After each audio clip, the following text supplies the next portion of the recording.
So we've got a big stack of pallets, and I reckon that top one will do the job nicely. So we've got the pallet here ready to whack it apart and rip off the slats, but there's three main ways to disassemble a pallet like this, and depending on what you're doing, you'll pick away. So the first is you pry up the end, the middle, the end, and you go back and forward and slowly lift up the whole board, and that way you get the whole length complete. And that takes a lot of time, a lot of effort, and most of the time, basically all the time, the boards crack and split and become useless. Second way is to cut it at one end, cut at the other, so you just have nails in the middle, and then to pry it up in the middle, which is what I've done here.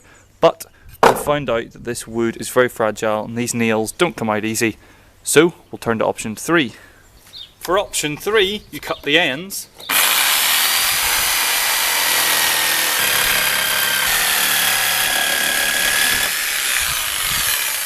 Primary disadvantage is your lengths are a lot shorter.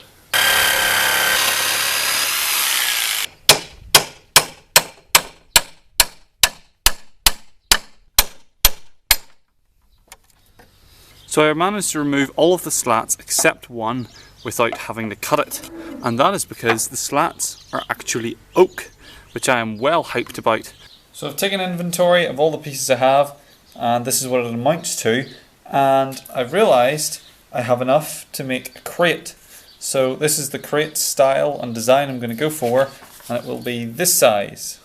Now because this is pallet wood, it means the wood has been exposed to the elements for a long time, making it dirty. So with a wire brush I can scrub it down, and that will get the literal dirt off of the wood.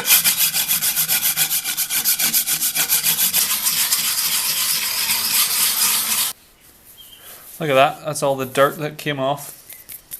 Now ordinarily you keep boards in long lengths so that you can plane them and not lose length due to sniping, whatever.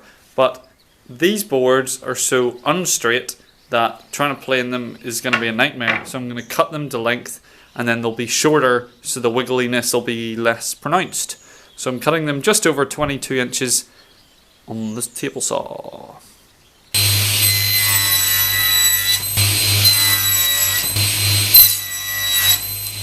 So I've got the planer all set up, and it will allow me to take rough boards like this and make them look like this.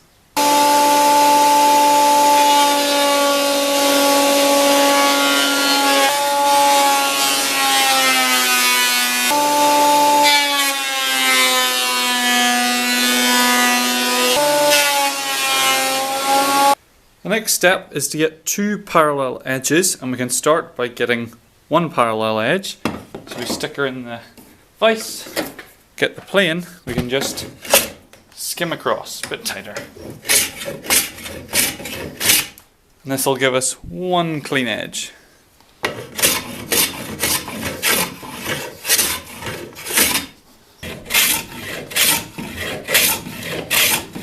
With one nice straight edge planed, I can rip the pieces down to width on the table saw.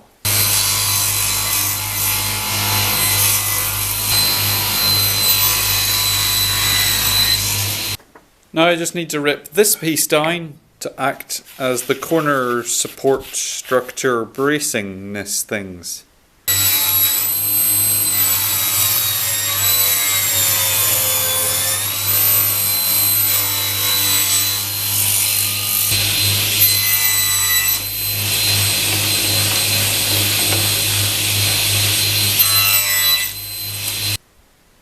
So I've cut all the pieces for the end frame, and they're going to go together pretty much like that. And I was going to do some handles here, like a handle hole to grab, but I think it looks cooler if it's just a blank empty crate end. I also sampled putting a bevel on the edge, and I think it looks really good, so I'm going to do that on these two pieces on the outside.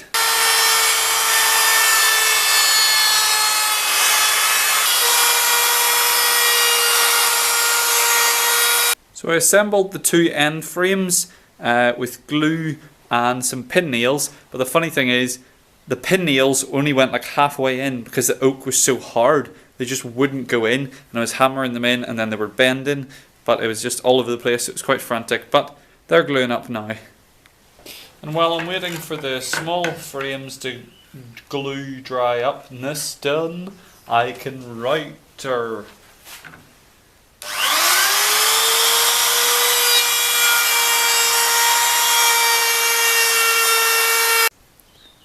So that's all the bits for the crate and the ends done, but I still have these pieces to do for the so-called floorboards, and I have to plane them and do a straight edge on them and rip them, router them, and then we can finally assemble the whole crate assembly crate thing.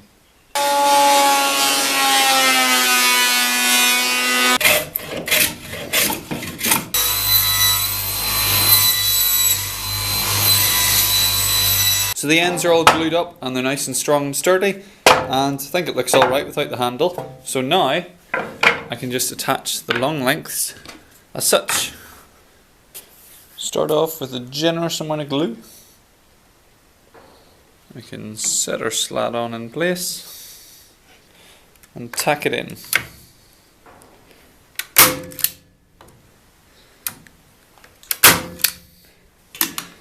Now this oak's so hard that the tacks haven't gone the whole way in, so I can just tap them in with a hammer then.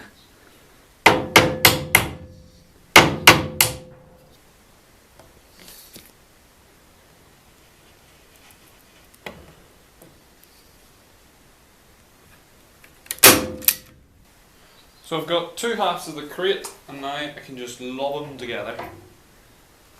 I'm in the middle of doing the final assembly, and for the first time ever I'm using this clamp in the spreader option position thing. Never done that before, but first time for everything. There we go.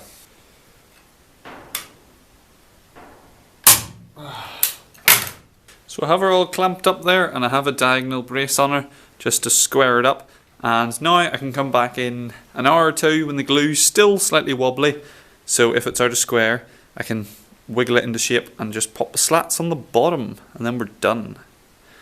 So it's been an hour and a half and I think that's enough time. I can just get all the clumps off. Because the glue's still soft, it comes right off easily.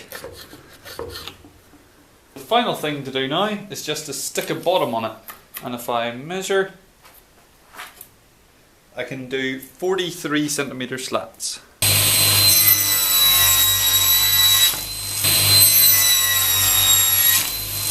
So with the final pieces cut, it's really starting to look like a crate, but I know this is the bottom, but it's kind of looking a bit rough, so I'm going to go round all these pieces and router their edges to look like these ones.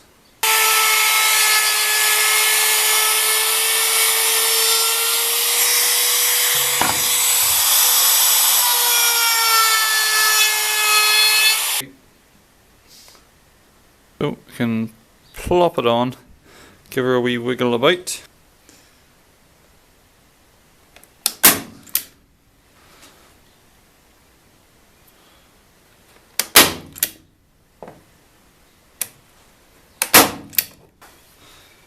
Same at this end.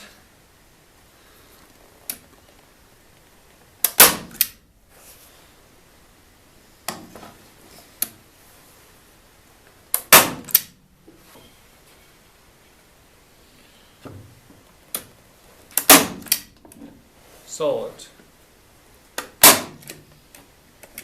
Jammed. Structurally speaking, the crate is all done. It's nice and strong and it is incredibly heavy. It's maybe 4 or 5 kilos just because the oak is so solid. So I based the shape and proportions of the crate on one of these Tesco crates, but because this is plastic, it's very flimsy and not very strong. But this lovely oak one is rock solid and can take my weight easily.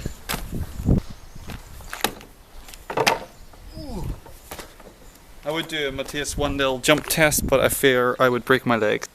So I built this as part of the Workshop Banter Pallet Wood project challenge. So I'll leave a link somewhere about here where you can see the video that Matt and Keith have set up of their stuff and other people's projects and what. But I'm very pleased. I had no idea the pallet I was using was going to be oak, but I stripped it down and it was oak. So I like the oak, yes, it's strong, all that, but just looks good. If you're interested in this size, shape and design, the box is this size.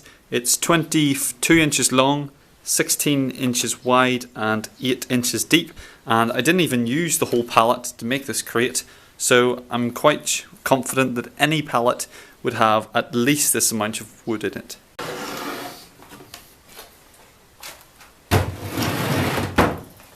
Now I just have to make a few more.